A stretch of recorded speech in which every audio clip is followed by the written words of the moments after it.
Hola, ¿qué tal? Buenas tardes. Mi nombre es el profesor Juan Luis Terrés. El día de hoy vamos a ver la unidad 6, la Revolución Mexicana, que va de 1910 a 1920, del curso de la UNAM de Historia de México. Bien, vamos a recapitular un poco. La Revolución Mexicana se da porque había un descontento social, pero vamos a hablar un poco más de lo que estaba pasando antes.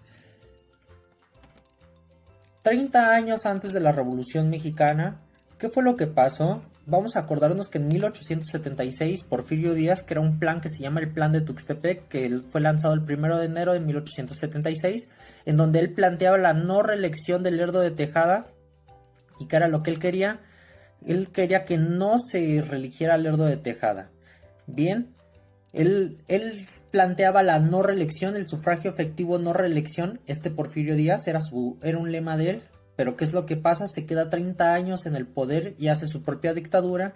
¿Qué es lo que pasa? Tenemos mucha inversión extranjera, tenemos preferencia hacia los extranjeros, hacia cierta clase social de México, tenemos la consolidación del capitalismo, del capitalismo y la inversión, perdón, ya mencioné inversión extranjera y tiendas de raya que en el sector campesino. Bien, ¿qué fue lo que generó esto?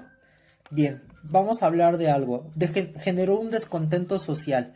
¿Qué era el descontento social? Como todos los movimientos sociales, tiene una insatisfacción que no ha sido cubierta. Para este momento, la insatisfacción de este sector de la población, que en su mayoría eran obreros y campesinos, eran de que vivían en condiciones, una calidad de vida paupérrima, condiciones de vida feas, insalubridad, salarios pésimos. Toda la riqueza de la nación estaba a manos de unos muy pocos y los pobres eran muy pobres. Bien, uno de los hombres más ricos del país en ese momento, que era Francisco I. Madero, el 20 de noviembre de 1910 convoca al levantamiento de armas. Entonces desde las 6 de la tarde iniciaba el levantamiento armado, convocado ¿por quién? Por Francisco I. Madero. ¿En contra de quién? Del gobierno de Porfirio Díaz, quien estuvo 30 años en el poder. Así, ¿qué era lo que él planteaba, Francisco I. Madero? Establecer elecciones libres y democráticas.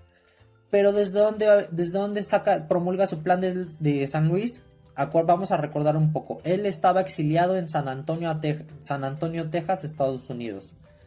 Bien, ¿qué era lo que pasaba? Se estaban manifestando, como ya lo mencionamos, en contra de los abusos del régimen porfirista, que era también una de las cosas que pedían hacer, restituir los terrenos a los campesinos que les habían sido arrebatados arbitrariamente.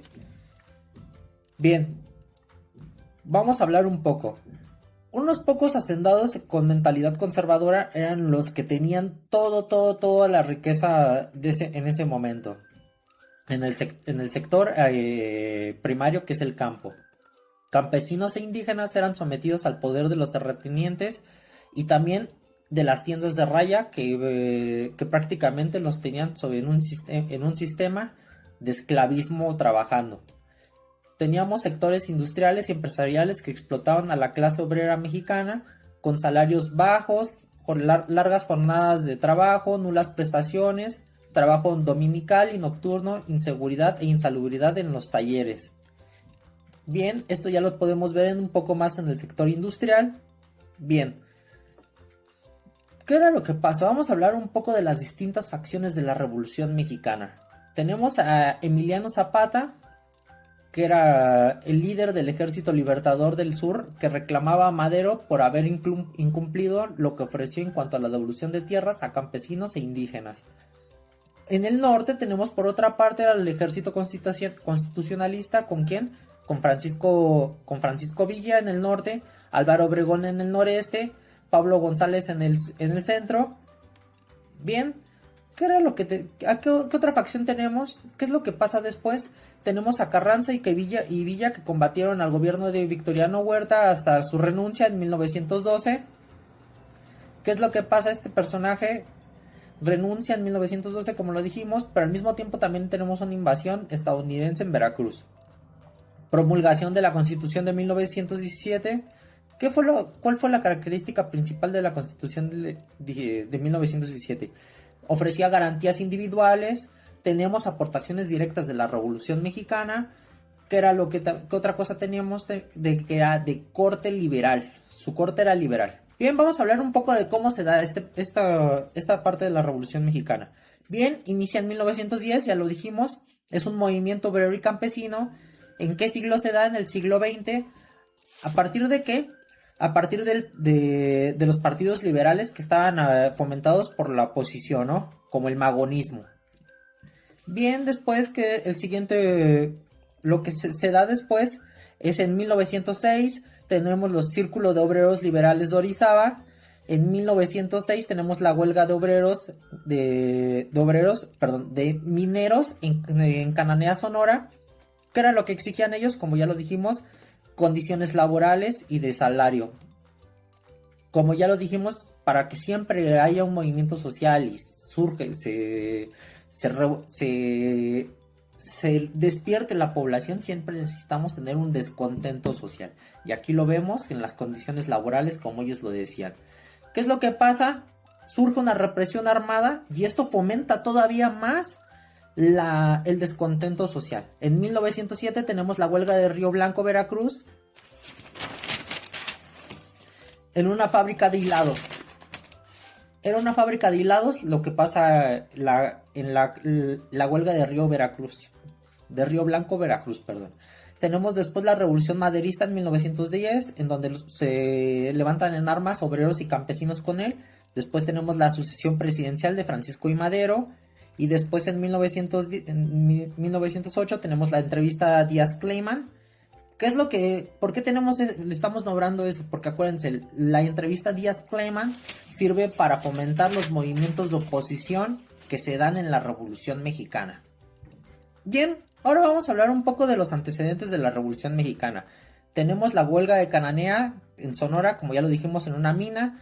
Río Blanco, que es una fábrica de hilados en Veracruz. Partidos de oposición como el Partido Liberal Mexicano, el antirreeleccionista o el Constitucional Progresista. Los movimientos obreros y campesinos. El periódico Regeneración, el Ahuizotle, el hijo del Ahuizotle. La entrevista Díaz-Kleiman. La campaña de Madero y su libro de sucesión presidencial de 1910. Los levantamientos en Puebla encabezados por los hermanos Flores Magón, que vamos a aclarar, ellos eran anarquistas, movimiento anarquista mexicano, muy importante. Bien, ahora vamos a hablar un poco de los líderes que vimos ahí en la Revolución Mexicana. Teníamos a Emiliano Zapata, que pedía tierra y libertad para mejorar las condiciones laborales de los campesinos. Francisco Villa en el norte, que pedía un poco mejorar las condiciones industriales y sociales en el norte. Pero todas estas aportaciones, como ya lo mencionamos, se ven reflejadas en la Constitución de 1917, que ya tenía garantías individuales. Entonces, vemos reflejadas las aportaciones de la Revolución Mexicana y se adoptan nuevas ideas. Bueno, chicos, por hoy sería todo. Muchas gracias y hasta luego.